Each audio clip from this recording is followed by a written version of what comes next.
Evangelho de Lucas, capítulo 18, é apenas 2 versos.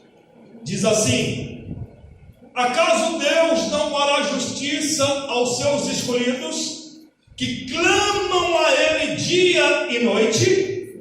Continuará fazendo-os esperar? Eu lhes digo, Ele lhes fará justiça e depressa. Contudo, quando o Filho do Homem vier, encontrará fé na terra? Amém? Somente até aqui. Tome a tua oração. Amado, algumas interrogações que Jesus faz quando Ele está incentivando os seus discípulos. Ele conta uma parábola, ele chama os seus discípulos e conta uma parábola. Essa parábola que tem por tema a parábola da viúva persistente. E todos aqui sabem, porque eu já expliquei que uma parábola, ela é uma história, ela pode ser uma história real ou irreal, mas sempre com um fundo de moral.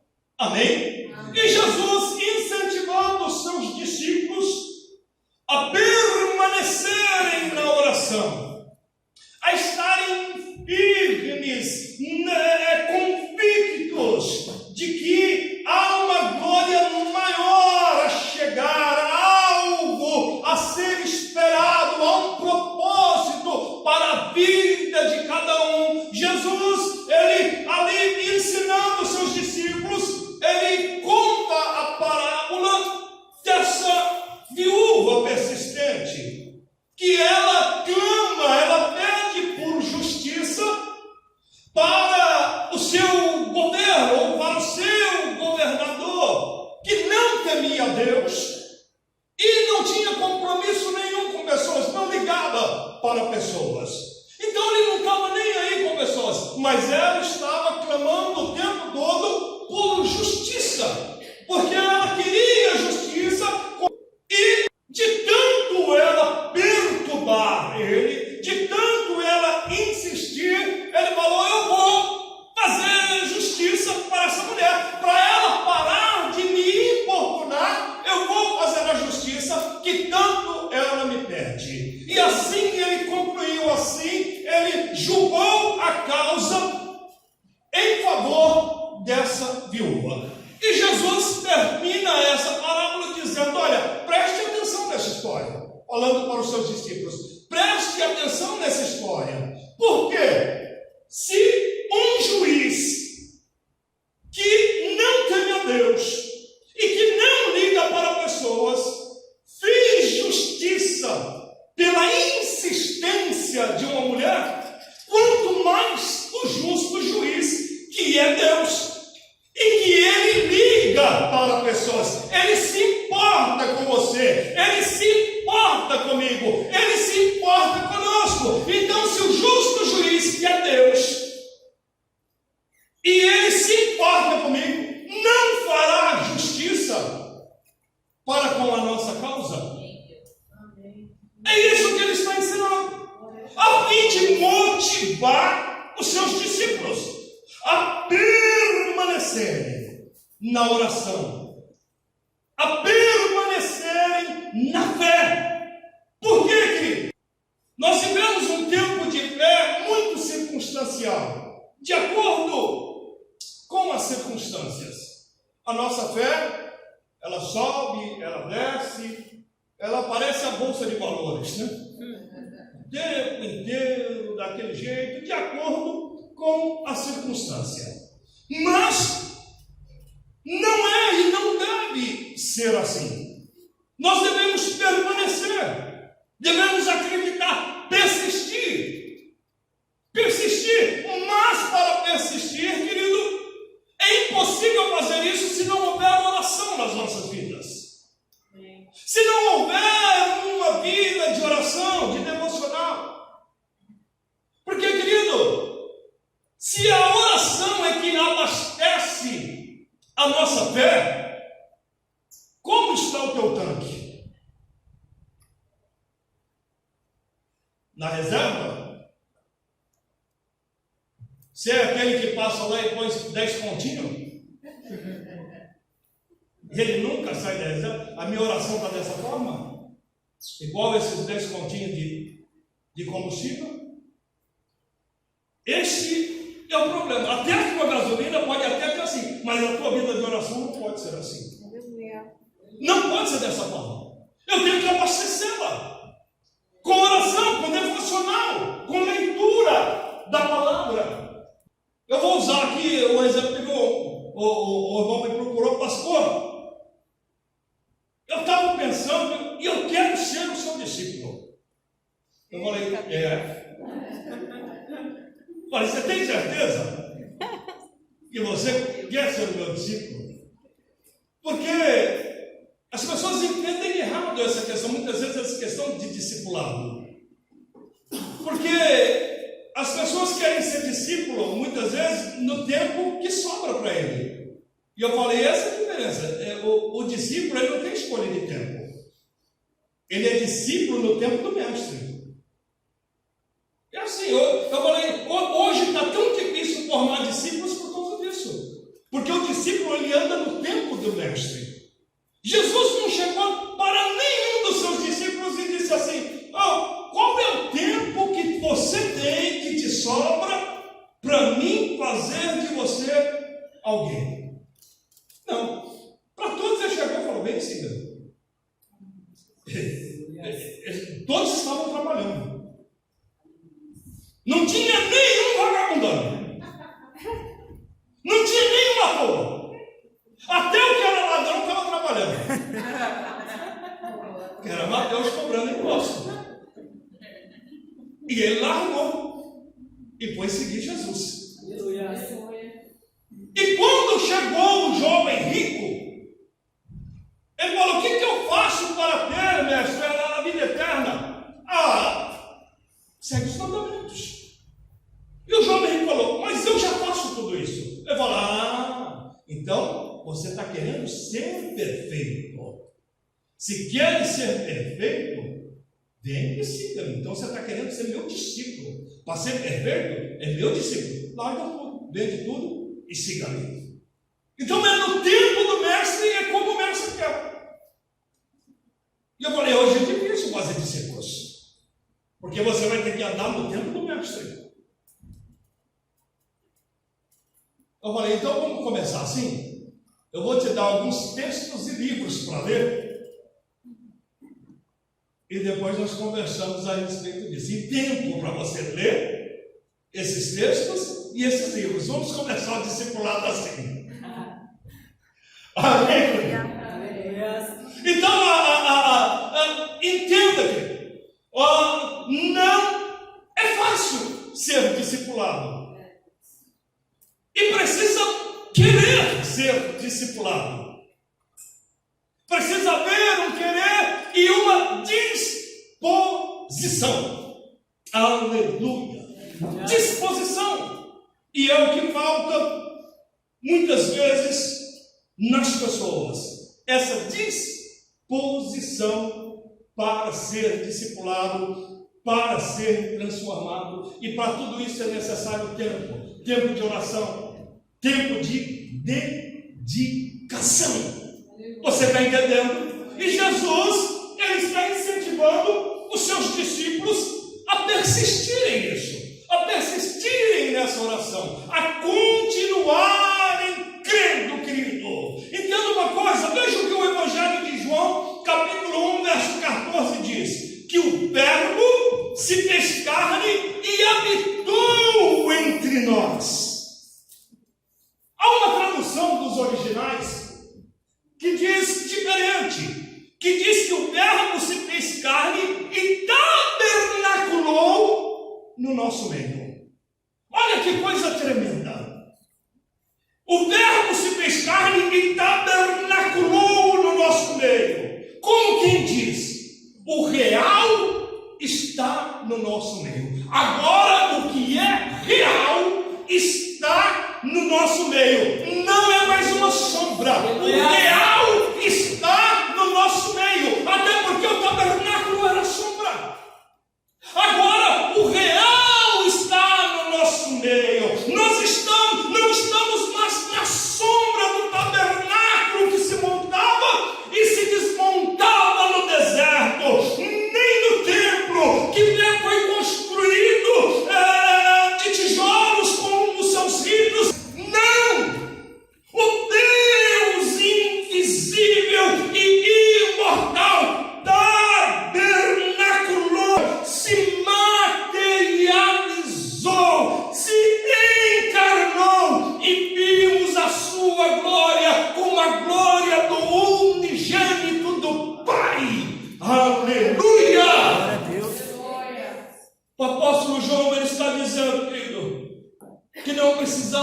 mais viver nas sombras, que não precisamos mais viver na sombra da religiosidade, que não precisamos mais viver na sombra dos ritos, que não precisamos mais viver nas sombras das penitências, que não precisamos mais viver, querido, nas sombras dos sacrifícios ou de alguma coisa parecida com isso. Não, o que é real, o verdadeiro, agora está entre nós. Aleluia.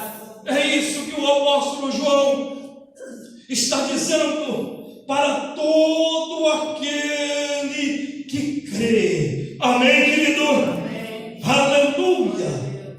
Porque, amado, toda essa figura de tabernáculo, toda essa figura de tabernáculo físico, de templo construído, nos traz ou trazia uma sensação enganosa, um entendimento de que de alguma forma nós fazendo alguma coisa, nós temos então algum tipo de merecimento. Isso é uma sensação enganosa. E ele está dizendo, nós não precisamos mais viver na sombra disso.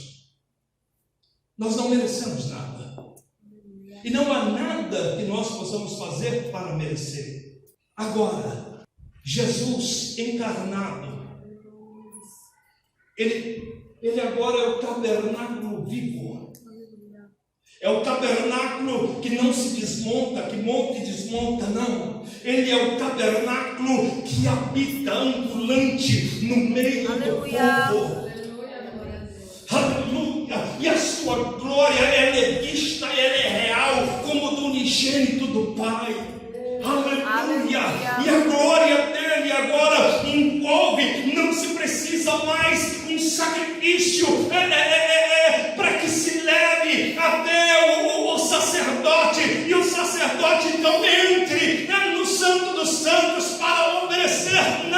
Não, porque agora Jesus está no nosso meio e ele se torna o sacrifício vivo e perfeito pelas nossas vidas. Aleluia.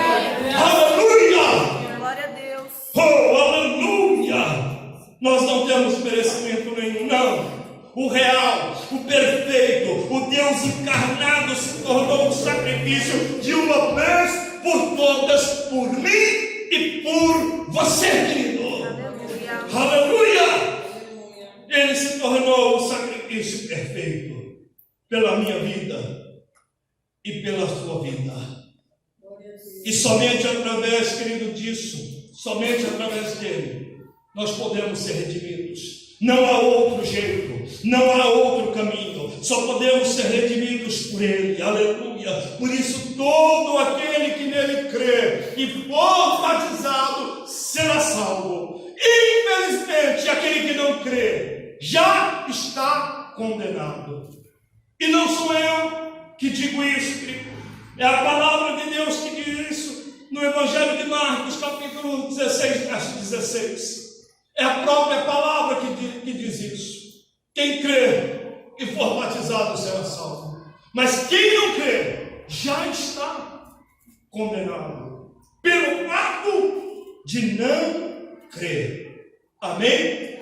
E hoje nós somos templos vivos, somos templos ambulantes, habitação de Deus através da pessoa do Espírito Santo. Aleluia! Ah, querido, eu achei lindo algumas coisas, porque tem coisas que você não precisa chegar anunciando.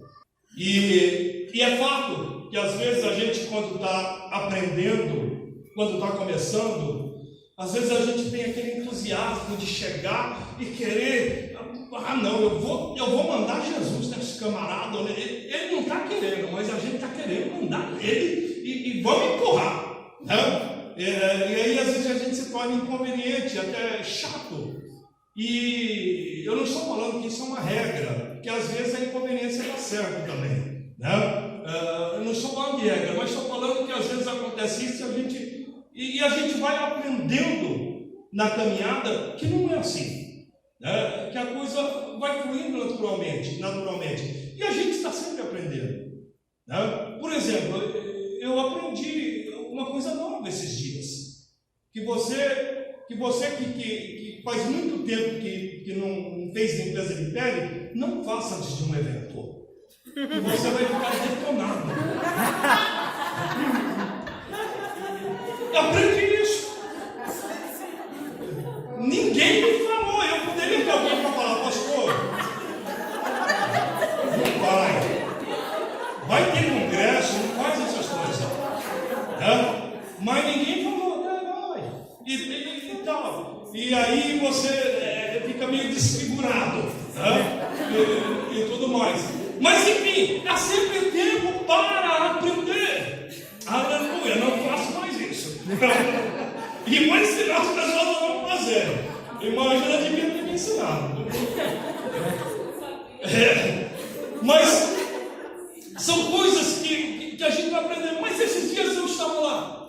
E eu não sei porquê, querido. Ela começou a me indagar a respeito de Cristo, a respeito de fé. E quando ela começou a me indagar, eu comecei a falando. Eu comecei a trabalhar e eu falando. Comecei a ministrá-la e tal. E ela falou, poxa, mas o Senhor é da igreja? Eu falei, eu sou pastor. Tá bom, então o senhor conhece, né? Normalmente é. E comecei a falar, porque ela falou da sensação que ela foi numa igreja evangélica. Ela falou, não, eu fui batizada na igreja católica e tudo mais, mas eu não sinto nada, mas eu cheguei na igreja e de repente algo diferente, há uma força lá dentro, há uma energia. E eu comecei a explicar para ela o que era essa energia. Eu falei, é normal, a princípio nós entendemos e pensamos realmente sobre uma energia que paira, sobre uma força diferente, mas essa energia, essa força, na verdade era uma pessoa, que se chama Espírito Santo, porque Jesus, ele disse para os seus discípulos antes de partir, que ele ia para o Pai, mas não nos deixariam órfãos, que ele enviaria um outro Consolador, o Espírito da verdade. É essa força que você está sentindo, que você está falando, é o Espírito Santo de Deus se movendo na tua vida.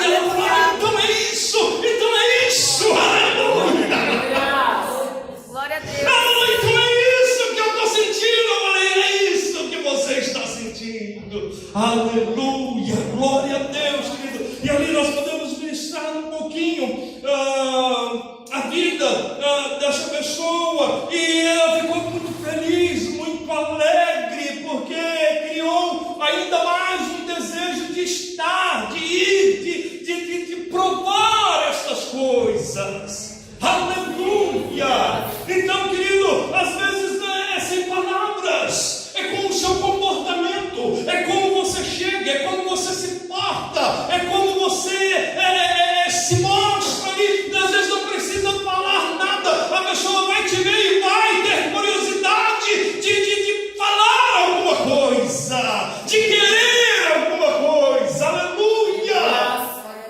Aleluia! Mas o problema, querido, é que muitas vezes nós falamos muito e vivemos pouco.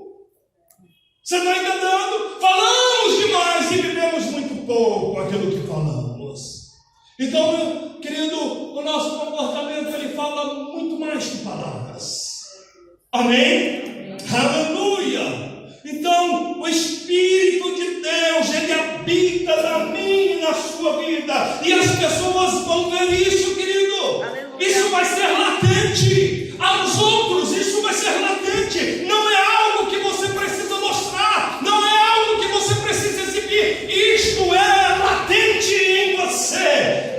Porque você é templo de Deus, aleluia, e a pessoa do Espírito Santo habita em você, aleluia, e ele habita, ele não está parado, ele não está sentado em um lugar dentro de você, lá dormindo, não.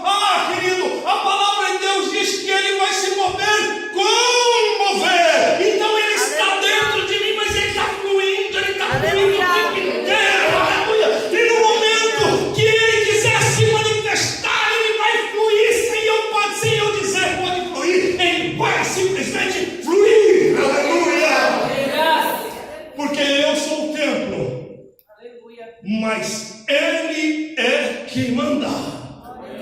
Aleluia, aleluia. Ele é o dono do templo. Amém? Aleluia. Então, querido, deixa esse Espírito Santo mover na tua vida. Às vezes não é com muitas palavras. Talvez você vai precisar usar quando indagado.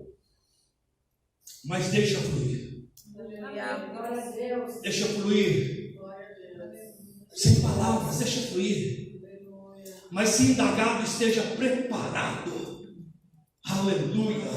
Para ser usado, para ser uma ferramenta na presença de Deus. Amém, querido? Então, querido, assim como Jesus, ele estava motivando os seus discípulos, através daquela parábola, a persistirem na oração e nunca desanimarem. Eu quero, através dessa mensagem, te motivar a permanecer na fé. Eu quero, através dessa mensagem, motivar você, querido, a guardar essa fé, permanecer nela, porque os tempos são difíceis. Os tempos são difíceis, não se engane. Mas eu quero te falar algo, aleluia, para estar fortalecendo mais a tua fé. A palavra de Deus diz em Hebreus 11, verso 6, que sem fé é impossível agradar a Deus.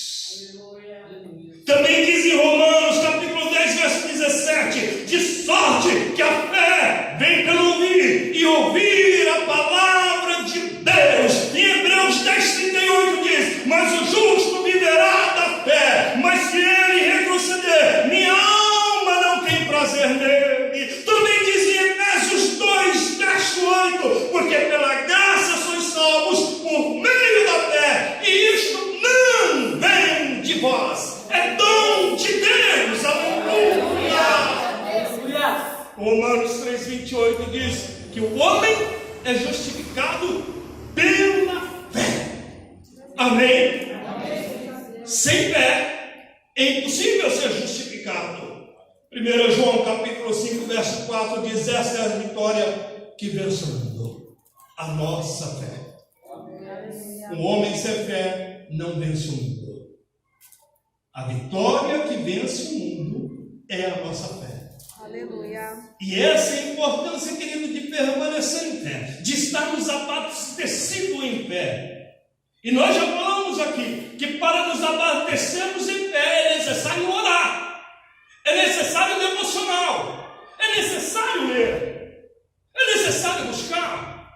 Como eu vou ficar abastecido de fé se eu quero me abastecer às vezes em 2 horas de culto e um domingo por semana?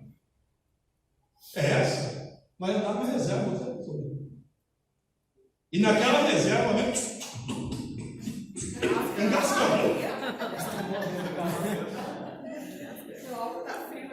Você está entendendo? Vai andar naquela reserva engasgando. Todos nós precisamos ter os nossos devocionais pessoais, os nossos momentos de oração pessoal. Precisamos ter os nossos momentos de leitura pessoal. Pastor, não entendo nada. Continua lendo.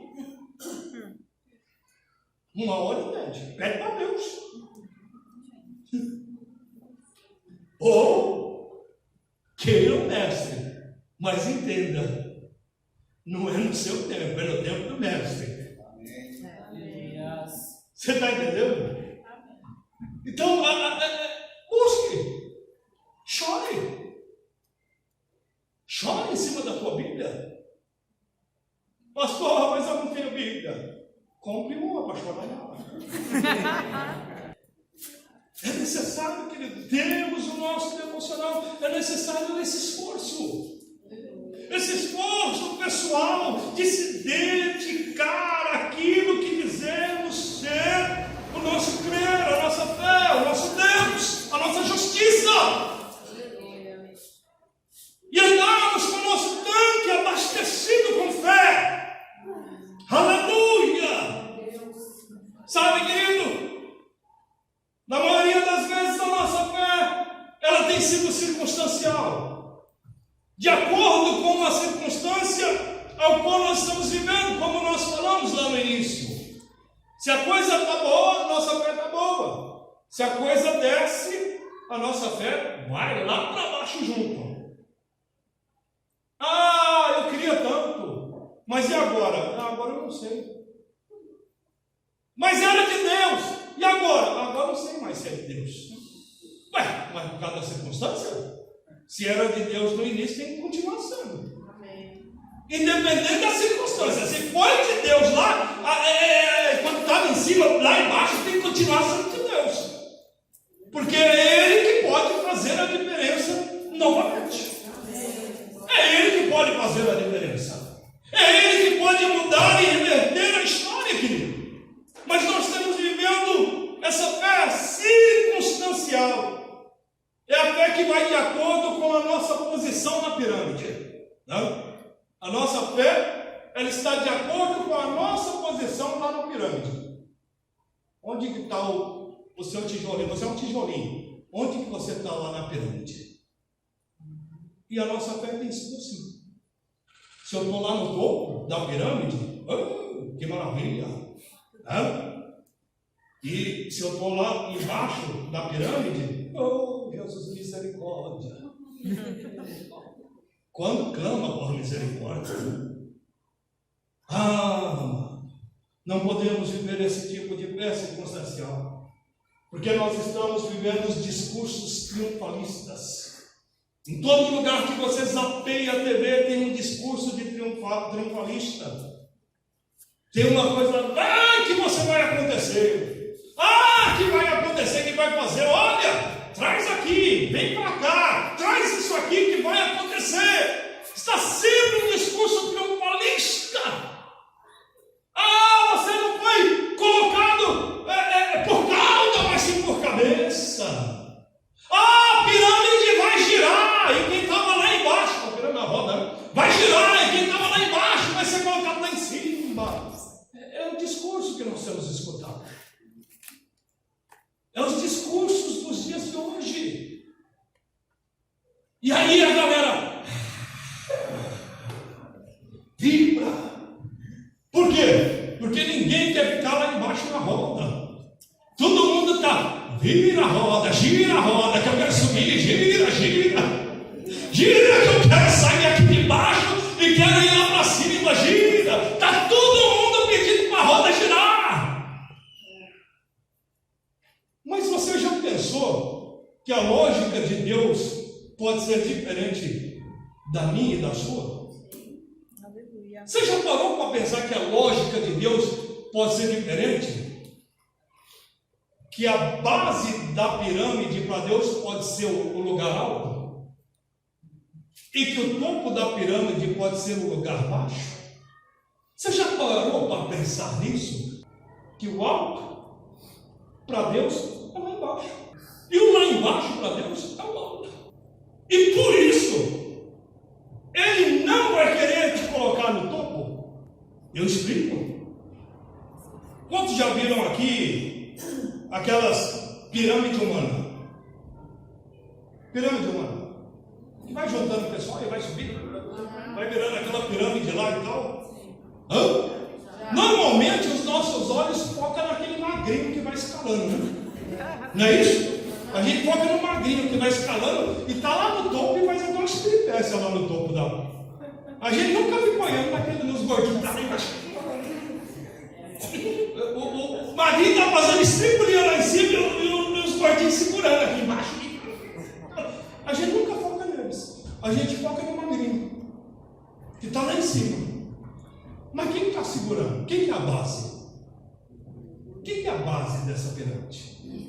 Você acha que aquele magrinho ia aguentar ficar ali, não? Não. É igual chegar aqui, eu pego aqui e falo aqui, vou pegar aqui o Rian, a Stephanie, pegar o Rian, a Stephanie, o outro varãozinho ali, o Matheus, e tudo mais, e fala, faz a base aí, que vai eu, o André e o Rodrigo vão subir.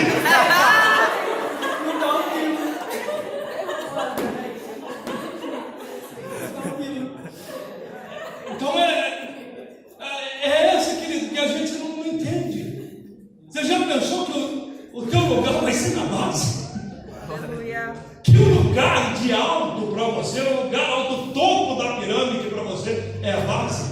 e que Deus vai te deixar na base, porque esse é o lugar alto para Deus, para você, é a base da pirâmide. Aleluia! Mas nós queremos olhar para o não, gira que eu quero ir para o topo. Está querendo derrubar todo mundo, porque se Deus colocar lá no topo, você vai afundar a pirâmide para baixo, e os magrinhos vão para baixo, os magrinhos não vão segurar. Então Deus sabe a capacidade de cada um. Aleluia. Deus sabe a capacidade de cada um. E segundo a capacidade e o propósito que Ele tem na sua vida, é o lugar que Ele vai te manter na roda, ou na pirâmide, seja lá o nome que der, é o lugar que Ele vai te manter. E nós não podemos jamais brigar contra a lógica de Deus, porque a lógica dele é perfeita. Você está entendendo, querido? Mas as pessoas estão querendo brigar com isso. Ah, pastor, mas meu Deus, quando é que eu vou andar de avião? Às vezes você não quer andar, porque a gente dá muita importância para quem está andando no avião. E para o irmãozinho que está com o joelho orando para o irmão que está no avião para não cair. Está lá, com o joelhinho está lá na base da pirâmide, orando, com o joelho dobrado. Senhor, leva ele, abençoa ele, que a palavra chegue lá nos quatro cantos da terra, vida seja salvo. Ele está lá na base, aleluia. E esse é o lugar alto de Deus para essa pessoa. Aleluia. Aleluia. Você consegue entender isso, querido? Deus, Ele te coloca no lugar certo, e o lugar que é o propósito para você. Aleluia. E nós somos gratos a Deus por isso, porque se estamos na mão dele, temos que confiar nele. E eu quero motivar você nisso nessa noite, a sair daqui com uma fé inabalável, independente da posição que você esteja, do lugar que o seu tijolinho está cravado, que a sua fé seja inabalável. Você está entendendo? Aleluia. Eu sempre gosto, querido, de trazer uma experiência que talvez muitos aqui já me ouviram falar a respeito disso, mas talvez algum outro não. De um pastor que esteve no Haiti, a experiência desse pastor no Haiti, diante de uma grande catástrofe, quando houve aquele grande terremoto no Haiti, e a cidade de Porto Príncipe foi destruída, foi algo terrível. E ele falou que ele andava pelas ruínas da cidade de Porto Príncipe, e ele via as pessoas desalojadas, sem casas, pessoas que perderam tudo ou quase tudo, pessoas que não tinham o que comer, não tinham o que vestir e nem onde morar. E ele cita que um dia ele está caminhando pelas ruínas da cidade de Porto Príncipe, pelos escombros, e há tendas no meio dos escombros, tendas montadas com famílias. Mas quando ele chega num lugar mais alto, ele se depara com uma senhora que está ajoelhada na porta da tenda. E ajoelhada na porta da tenda, ele está com as suas mãos levantadas, olhando para o céu, para o longe, e cantando na sua língua natal, na língua crioulo. Ela cantava: mas eu bem sei, eu sei que a minha vida está nas mãos do meu Jesus, que vivo está. Aleluia. Sabe, querido? São pessoas que perdem tudo, mas não perdem a fé. Como pouco que você perdeu, que arrancou a sua fé. Sabe qual é a história dessa mulher que cantava na porta da tenda? Ela perdeu toda a sua família. Ela perdeu filhos, ela perdeu a sua herança. Ela perdeu o marido, ela perdeu o seu mantenedor. Agora era só ela. Mas ela entendia que ela não estava só. Ela entendia que a sua vida estava nas mãos de Jesus. Glória a Deus.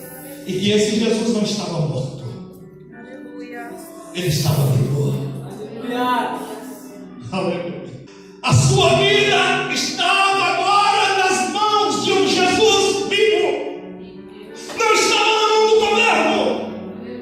Não estava mais na mão do seu marido, que era o provedor. Não estava mais na mão dos seus filhos, que era a herança. A sua vida estava nas mãos de Jesus. E de um Jesus, querido, que está vivo. Aleluia. Ele está vivo. Entenda isso, ele está vivo. Aleluia. Ele está vivo, meu irmão. Ele está vivo, minha irmã. Aleluia.